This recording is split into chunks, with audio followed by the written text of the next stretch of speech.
Before we get into today's show, let me tell you about the latest deal from Mike Lindell, MyPillow. Once again, the big box stores have canceled their orders simply because they don't agree with Mike Lindell's politics. They don't like it because he supports President Trump. Well, he's going to pass that savings on to you. No more middleman. And boy, does he have some great deals on the Giza Dream sheets and the Percal bed sheets. Listen to this. Giza Dream queen size, normally $139.98. Your wholesale price, $69.99 when you use promo code Joey. King size, only $79.99. The Percal queen size, normally $89.98. Your wholesale price, $29.98 when you use promo code Joey. Just call 1-800-893-4059 or go to MyPillow.com. Always use promo code Joey. Free shipping options available. This allotment's not going to last very long. When they're gone, they're gone. MyPillow.com, promo code Joey. Thanks for joining me in the PhD Weight Loss and Nutrition Studios. To lose weight for the last time, visit myphdweightloss.com. It's Friday, and we wrap up another week with a very busy day. Attorney General Pam Bondi and the Justice Department notified the American Bar Association, saying that it will no longer comply with ratings for judicial nominees, citing their biased system of putting forth Democrat nominees for judges. According to the White House Press Secretary Karoline Leavitt, former First Lady Jill Biden should have to answer for her role in the cover-up of her husband and former President Joe Biden's mental decline while in the final years in the Oval Office. Also, Ms. Leavitt has a message for rogue federal judges who are trying to block the Trump administration from carrying out the programs promised by President Trump. You're going to want to stick around and hear this one as well. Lieutenant Governor Pamella Evette joins us to talk about the signing of a tort reform bill this week by the governor and the $14 billion plus budget the South Carolina legislature handed to the governor's office this week. It's another busy one. Let's jump in. I told you we'd be back. And ye shall know the truth, and the truth shall make you free. It's Joey Hudson. I wanted to name it the Joey Hudson bill, but, you know, they don't allow you to put names on bills. But I wanted to call it the Joey Hudson bill because I know that one's been near and dear to you for a number of years. That's how it's done. Let your voice be heard. And the truth shall set you free. Here's Joey Hudson. We got breaking news straight out of the Department of Justice. Folks, let me tell you, it's a big win for judicial fairness and for just out-and-out common sense. Attorney General Pam Bondi sent a blistering letter to the American Bar Association officially ending their decades-long special access to judicial nominees. Gone, finished, done, out of here. That elite backstage pass that the ABA has had for years to weigh in on federal judges before you or I even know their names, it's been revoked. They're going to have to learn about it on Fox News just like we do. And frankly, it's about time. For years, the American Bar Association, supposedly a nonpartisan legal association, has acted like an extension of the Democrat Party. Let's just be honest here. Their judicial ratings slanted. Their DEI obsession radical. Their loyalty squarely with the left and the Democrats. And now the Trump administration is calling it out and cutting them off at the same time. Attorney General Bondi laid it out very plain in her letter, sent directly to the ABA President William Bay.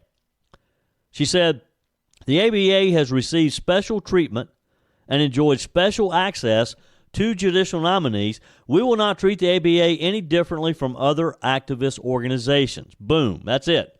No more early notifications, no more closed-door interviews, no more cozy backroom influence over who gets to sit on our bench, who gets to make some of these decisions as federal judges. And let's be clear, this isn't about denying input. Anyone can give an opinion, including the ABA. But it's about leveling the playing field. If you're going to act like an activist group, you don't get VIP treatment like you're some impartial referee, do you? Because we know what the American Bar Association has been doing for years now. And the timing couldn't be better.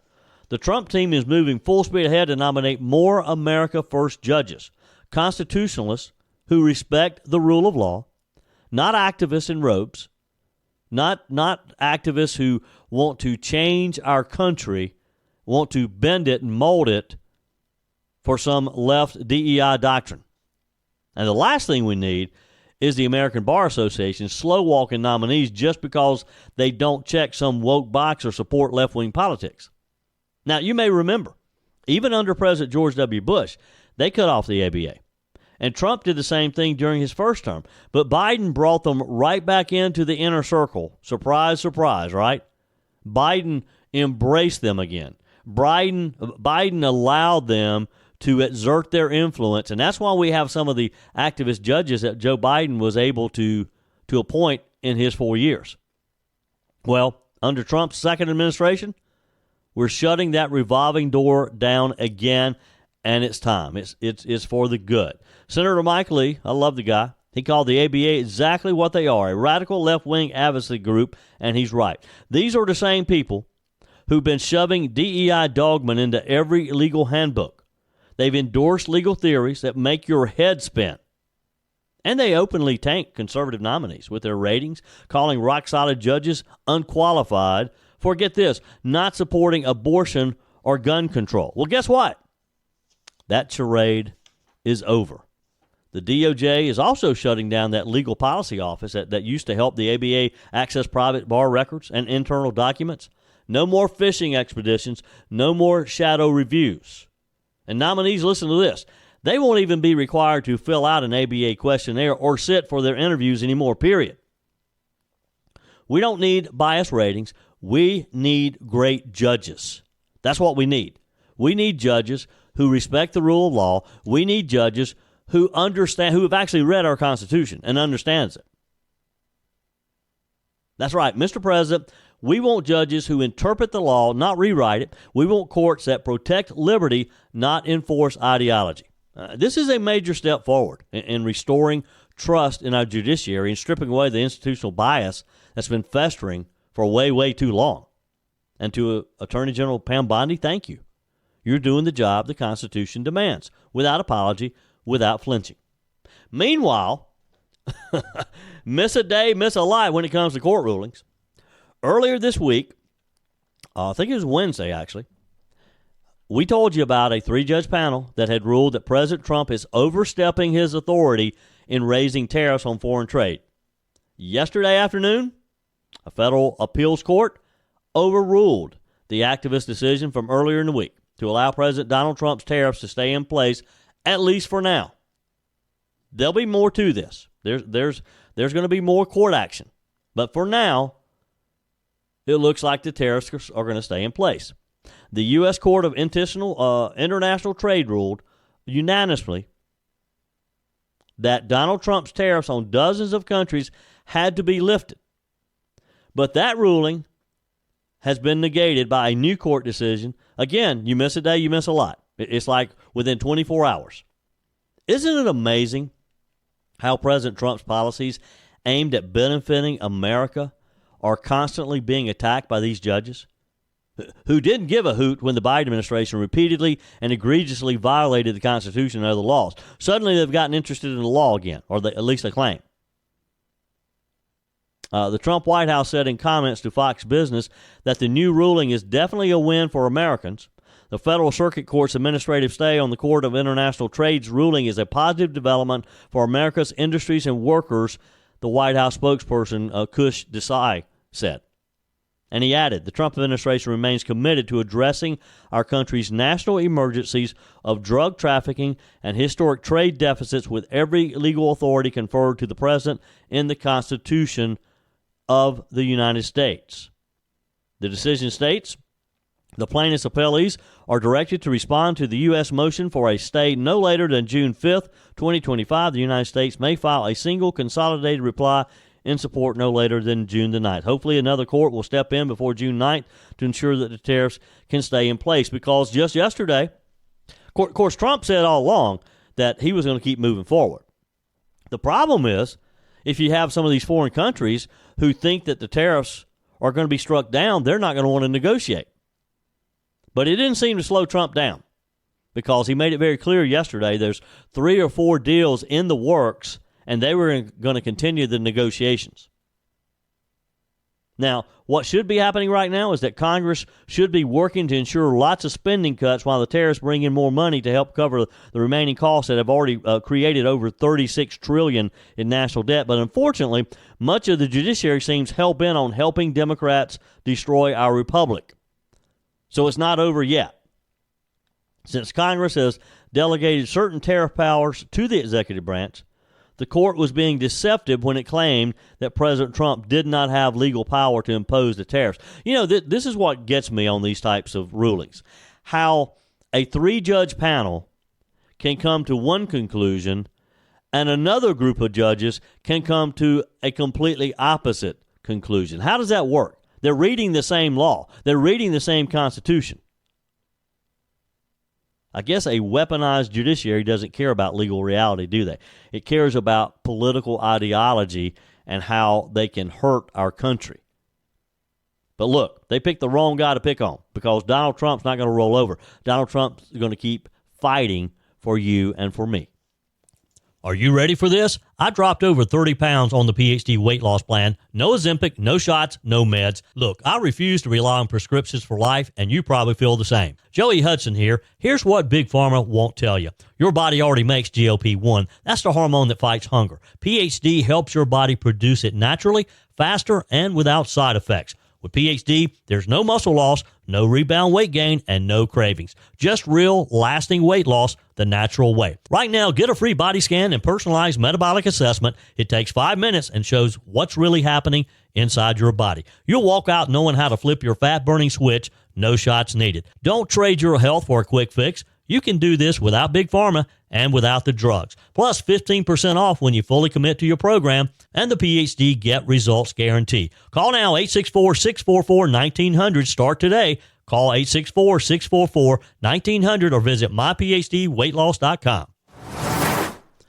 On the text line, Kathy writes, "Hey, Joey, what time is the debate July 31st for the Spartanburg Sheriff's candidate? Cannot wait." Well, what Kathy is referencing here is we will be having a debate in the Spartanburg County Sheriff's race. Sheriff Chuck Wright resigned his position since there's enough days between now and the next general election. There has to be a special election. That will be held this fall. So, yes, we'll be having a Spartanburg Sheriff's candidates debate. It is July 31st. We have not set the time yet, so just keep it here. We'll inform you of all the details as we get closer to that time. Albert writes, "The only way to stop federal judges is for Congress to strip all of them of their power, then redefine what their job description is. Sometimes we have to throw the good out with the bad and start from the beginning. I've had a stroke recently, and I have more common sense than most of these judges keep pushing forward President Trump." Thank you, Albert, and hey, sorry to hear about your stroke. Hope you're feeling well. We'll certainly say a prayer for complete recovery for you. Faye says, "Happy Friday, Joey. I can't believe Bongino is being truthful about Epstein taking his own life. I have watched Bongino over the years enough to read his face. Now, is the truth being withheld for safety reasons? Could be. To me, Bongino looked like a scared rabbit, but just tell Americans the report can't be disclosed." And these district judges, Faye says, need to be told that they are not elected and crawl back under their rocks. Thank you, Faye. Paul in Greenville writes, "Tariffs. Allow me to begin by stating President Trump has my full support. I don't pretend to understand the financial implications of tariffs. If he thinks they will work, I'm all for it. For my part, I'll do my best to support the country, help keep USA number one by buying U.S.-made products when possible. Sounds weak, I guess, but I'm going to try." No, it doesn't sound weak, Paul. That's exactly what we can do as the average American citizen, as a consumer of products. We can make a point to buy American-made. That can be our contribution. And it's easy to do. Now, I hear some people make the argument, well, gosh, you go in a store and there's so many things that are made in China and Vietnam and some of these other Asian countries. Yeah, there is. But there's also a lot of product that is made here in the U.S. too. And you just have to spend a little extra time searching for it. But that is what our contribution can be in this whole tariff thing. With tech mogul Elon Musk officially wrapping up his time at the cost-cutting initiative that he pioneered, President Trump and his cabinet officials we're told, will be stepping in to fill the void in the Department of Government Efficiency, this according to White House Press Secretary Karoline Leavitt. Now, today is actually Elon Musk's last day, his final final day on the job. Now, we were told that he left Washington yesterday. Because of his special status, he could only serve through today, 130 days as a special government employee. In her press conference yesterday, Ms. Leavitt told reporters when asked about the initiative's new leadership structure, she said, the DOJ leaders are each and every member of the president's cabinet and the president himself, who is wholeheartedly committed to cutting waste, fraud, and abuse from our government. Musk, 53 years old, had been winding down his DOJ responsibilities in recent weeks as his time as a special government employee was set to conclude today. Now he returns to leading his very successful businesses, including Tesla, which, by the way, talk about somebody who has contributed a lot to our country, but yet it's at a very high cost. Elon Musk paid dearly for these 130 days. His Tesla has been battered by just horrible sales numbers, primarily out of Europe, and uncertainty over how to navigate Trump's tariffs. And, of course, the protest. A lot of people have been protesting Tesla, literally burning dealerships, burning cars, because they hate Trump and they hate Elon Musk. Musk is de facto number 2. Steve Davis, who is second in charge, has also departed his role due to the same limitations as special government employees not being allowed to serve more than 130 days. On paper, neither was technically in charge of DOJ, though in practice, we know they were. They were widely seen as the department's leaders. In February, President Trump announced that Amy Gleason was the acting administrator for the U.S. DOJ services, and she is a federal employee and can do that. But despite Musk's departure, Leavitt stressed that much of the talent that he brought in is expected to stay. A lot of those young folks who can get in there on a computer, on a network, and sift through this information and find things that you and I would never even think about finding. Leavitt said the entire cabinet is involved. I spoke to the president about it this morning, and the entire cabinet understands the need to cut government waste, fraud, and abuse, and each cabinet secretary at their respective agencies is committed to doing that. She said they'll continue to work with the respective DOJ employees who have onboarded as political appointees at all these agencies. Surely the mission of DOJ will continue. And that's, look, I suspect it will, and I think it will. Why wouldn't it? I mean, it's been so successful so far with finding the abuse and the fraud, and they look in 130 days, that's just the tip of the iceberg. DOJ, of course, was met with a lot of fanfare, primarily from conservatives, and particularly among fiscal hawks in the U.S. Congress, people who just they want to find every extra dollar that they can to cut in spending. And we need people like that. We need all of Congress to be like that. Over recent days, however, Elon Musk himself and others have kind of struck a gloomy tone, if you will, about DOJ, suggesting that Republicans are undercutting its progress with the advancement of the One Big Beautiful Bill Act. Now, you know, Musk has had disagreements with some very high-ranking Trump officials over this. Musk told or said on CBS Morning News in a pre-recorded interview, he said, I was disappointed to see the massive spending bill, frankly, which increases the budget deficit, not just decreases it, and undermines the work that the DOJ team is doing. Musk also complained to the Washington Post that DOJ is just becoming the whipping boy for everything and blasted congressional Republicans for not codifying the DOJ cuts. And look, he has a legitimate gripe there because the U.S. Congress needs to stop wasting time and go line by line with any of these, particularly the abuse side of things that have been identified, and make sure that programs are put into place that those types of things can never find their way back into these government agencies. Now, House Speaker Mike Johnson says that that he has plans to put the cuts into law. We'll see. It's one thing to say it, it's another to do it. And it's time to step up and to actually do it, right? I mean, you think about some of the things that DOJ has uncovered. You think about, for example, just in Social Security, and the fact that there were thousands of people who, based on their date of birth, they're over 100 years old.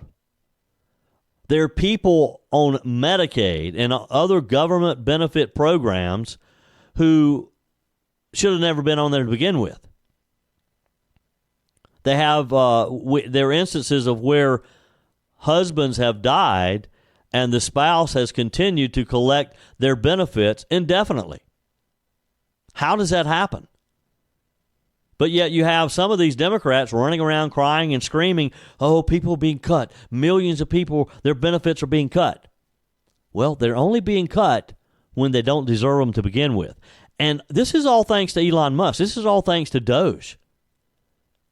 So if the Republicans in the majority in both of the House and the U.S. Senate, if they want to solidify our positions in the midterm elections next year, they'll do everything they can as quickly as they possibly can to make sure that all of these programs that DOJ has uncovered, all these the fraud and the abuse that DOJ has uncovered, that they make sure that systems are put into place that it can never happen again. Never, ever. That some bureaucrat can't allow this to find its way back into our government. You agree? Email me, joey@joeyhudson.com. Send me a quick text. Leave me a message on the My Pillow message line, 864-477-JOEY, 864-477-5639. Always use promo code Joey when you go to mypillow.com and get the very best price on every single product that Mike Lindell has to offer. Your comments are welcome on the Furman Ford text line, 864-477-JOEY. That's 864-477-5639. Emails always welcome, joey@joeyhudson.com. Speaking of the Furman Ford text line, you know, it's never been more important to support locally run businesses owned by people who actually live here in the upstate. Let me take a minute to talk with you about our friends at Furman Ford. If you're looking for a new vehicle, maybe a great pre-owned vehicle, one you can trust, or maybe you're looking to order that special vehicle. Either way, if you want a new one, a brand new one, or a pre-owned that you can trust, the folks at Furman Ford, they're there to help you. Their name is on the sign because their name is on the line, because every single transaction is important to them. Jim Furman, Matthew Furman. They do business the right way. When you stop by, when you give them a call, or maybe when you just send them a quick email, you're always going to have access to a member of the Furman Ford family. And by the way, they also offer great service, and you're not going to have to wait weeks and weeks to get it done. And you do not have had to purchase your vehicle at Furman Ford. Doesn't even have to be a Ford. They service all makes and models. Visit my friends at Furman Ford online at furmanford.com, furmanford.com. Joining us on our guest line, Lieutenant Governor Pamella Evette. Welcome. How are you? I'm doing well, my friend. I hope you're doing good. I am wonderful.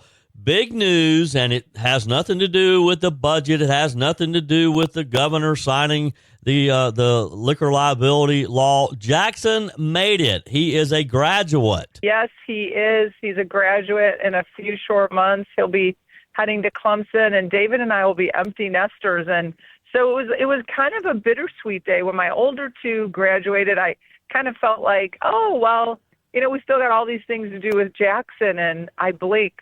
And when you blink, it's like over. But we're super proud of Jack. He's going to be studying architecture at Clemson. So, you know, think about it in 6 years, everybody. If you want a new building drawn or a new home or something good, might have an architect in the family, you know. And so we're pretty proud of him. Yeah, well, congratulations, Jackson. Yesterday was a big day in Columbia.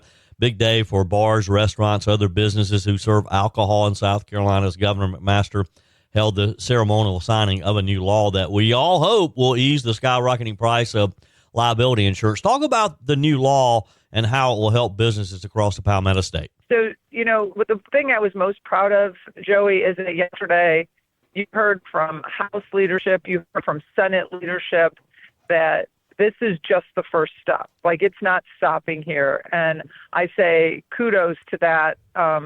Governor and I have both echoed that sentiment that, this is going to do is it gives some education. It's asking people who serve liquor and bars to do education to their servers. This is a big step. I mean, it definitely shows that restaurants are in on the game to make sure that we don't have drunk drivers out on our roads. Mm-hmm. And it allows you to lower the amount of liability if you do these things. If you close at a certain time, bars that stay open till 3 a.m, that's a little bit of different risk than bars who are closing off bar service by midnight or 11 o'clock. And so everything that you do that makes your servers and your establishment more educated on keeping people safe drops that liability that you have to carry, which in turn will drop costs. The joint and several, what that's going to do is it's going to stop putting all the liability on the last man standing. So basically the law now says that if you are under 50% of the problem that caused whatever issue that's being litigated, you can't get charged. You can only get charged with your percentage. So if the court finds you to be 2% liable, whatever the payout is, you're only responsible for 2%. And that is a much bigger deal than people think, because I heard horror stories when businesses were down at the Capitol about how if you had a deep pocket and you were the last guy standing, people that were 70% at fault that had no assets to go after they kind of dropped them off the case. Yeah. And you could have had very little contributing factor in it, and you could have picked up the whole bill. And so this makes insurance companies happy too, right? Because they don't have that gray area is not hanging over their head. Yeah. Yeah.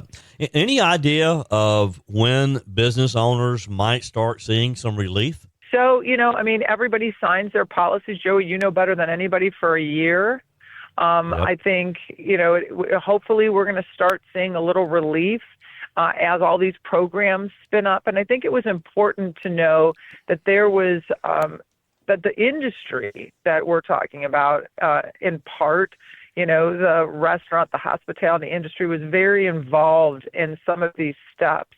Yeah. And so they gave their input on it, which I think is always important. I've always been, coming out of the business world, I liked having a say in what I thought would be impactful. And so I think that is very worth mentioning. So we're gonna look and see as they're going to give feedback on how insurance companies are responding to this. And I think the big thing that you and I talked about a few weeks ago, will it spark interest in new carriers to come to the state? Right. Because really that's what drives down the price. Yep. Yeah, that's what we need. We need more carriers here to create a little competition so that they'll want the business, they'll want to write the business, and they'll start competing for the business. So that's what we have to keep our fingers crossed for. All right, the legislature finalized their annual budget, sent it over to the governor's office. $14.7 billion, I think I saw, which, by the way, includes a pay raise for legislators. What kind of feedback are you getting around the state about the idea of legislators giving themselves a raise? So, it's all over the board. I try to look at all the facts because, I don't keep up with the last time something, but I think it was 1994 was the last time they got an in-district. And everybody's saying it's a pay raise, but this is, they have two buckets. They have their salary, which is $10,500. And then they have in-district expenses. So that is everything they do within their district, whether it's sponsoring a little league breakfast, whether it's sending out mailings, anything, is business people or just average everyday citizens, those expenses hit our household. Right. They haven't had an increase since 1994. Yeah. And I just thought to myself, wow, just think of how postage has gone up since 1994. So, some people are like, wow, I didn't realize it's been that long. I think Bill Taylor did a really great thing. Bill Taylor's a representative out of Aiken.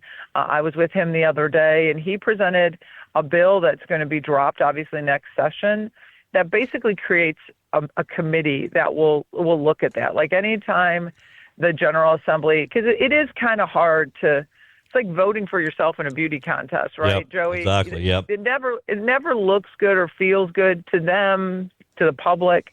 So if we have an outside committee that looks at these things, that says, hey, wow, it's been a long time, you're way upside down, kind of like the governor did with when we looked at law enforcement and said, hey, are we doing right by our people? Are they getting paid fairly? And, the Department of Admin went out and looked at what other law enforcement officers were getting paid around the country and then came up with some standards. So I think the General Assembly recognizes it's a weird place to be in, and I say kudos to Bill Taylor to put that out there, to say, hey, let's have an independent group look at it.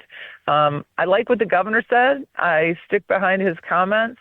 He wants, he said, if this is what it's going to be used for, but let's make sure we keep an eye on the fact that that's what it's being used for. It's helping our constituents in district. Yep. Well, kudos to Representative Bill Taylor from Aiken. That's a great idea. I like that a lot. Lieutenant Governor Pamella Evette, it's always a pleasure. Appreciate your time today, and we'll catch you again next week. Thank you, Joey. Have a great week. Stay out of trouble now. I'll try my best.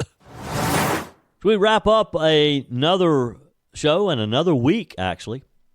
One of my favorite people in the Trump White House is White House Press Secretary Karoline Leavitt. And boy, she didn't hold back yesterday when Peter Doocy of Fox News asked if the administration believes that former First Lady Jill Biden needs to come forward, come clean, and testify to Congress about the former president's cognitive decline. Here's the exchange. There are some folks in President Biden's inner circle who are now in talks with Republicans in Congress to give interviews about how they may have handled President Biden's decline. Is the president satisfied with aides only sitting for these transcribed interviews, or would he also like to see some kind of testimony from the former First Lady, Dr. Biden? I think, frankly, the former First Lady should certainly speak up about what she saw in regards to her husband and when she saw it and what she knew. Because I think anybody looking, again, at the videos and photo evidence of Joe Biden with your own eyes and a little bit of common sense can see this was a clear cover-up. And Jill Biden was certainly complicit in that cover-up. There's documentation, video evidence of her clearly shielding her husband away from the cameras. They were just on The View last week. She was saying everything is fine. She's still lying to the American people. She still thinks the American public are so stupid that they're going to believe her lies. And frankly, it's insulting, and she needs to answer for it. Wow. Tell us what you really think there, Ms. Leavitt. But she's right, isn't she? The Bidens think we're all stupid. The cover-up of Joe Biden's decline maybe, just maybe, is finally being dragged into the sunlight. And the latest voice demanding accountability, of course, is Ms. Karoline Leavitt. Now, we've been saying for months, actually probably for years, that Joe Biden is not the man he was even a decade ago. His mental sharpness, gone. His ability to lead, if he ever had that ability, questionable at best. And yet the media, the Democrats, and the mainstream media, his own wife, his own family, his own administration, played along. And former First Lady Jill Biden is at the top of the list because she was closest to Joe Biden than anybody. Jill Biden was certainly complicit in that cover-up. Now, this is not something that you're hearing just from a talk radio host, from a commentator, not from a partisan pundit, but from the White House itself. Because in this latest book that just dropped, and I predicted this long ago, that as soon as Joe Biden was back home in Delaware, that people would come out of the woodwork and start writing these books. Well, they are. The latest, original sin, President Biden's decline, his cover-up, and his disastrous choice to run again, written by none other than CNN's Jake Tapper and Axios' Alex Thompson. Not exactly MAGA loyalists, not exactly big supporters of Donald Trump, not even fans of Donald Trump. And even they are blowing the lid off of this scandal.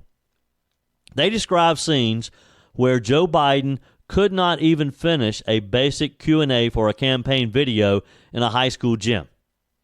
His handlers fed voters pre-written questions. They were staging this because they wanted this video to go into campaign ads. So they're staging this with pre-written questions and still had to scrap the footage because, and I quote, the man could not speak. Now let that sink in. The sitting president could not string together answers, and they hid it. They kept that footage from the American people while pushing him out to run again, saying, oh, things are okay, he's fine. And who's leading the effort? Jill Biden. She was there the whole time. She saw it firsthand. She guided him away from cameras. She protected him. She did the TV interviews pretending everything was fine, knowing full well that it was not. Karoline Leavitt, she's right. The Bidens still think the American public are stupid and that we won't question this. Well, folks, this is not exactly what they thought was going to happen. They thought you wouldn't notice it. They thought that their friends in the media, like the Jake Tappers of the world, would continue to protect them. But Jake Tapper wants to sell books.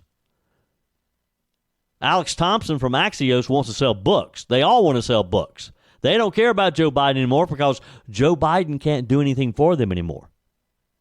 And they just thought, the Bidens just thought that we would, since Joe Biden's out of sight, he'd be out of mind, we'd just ignore it. We'd forget about it.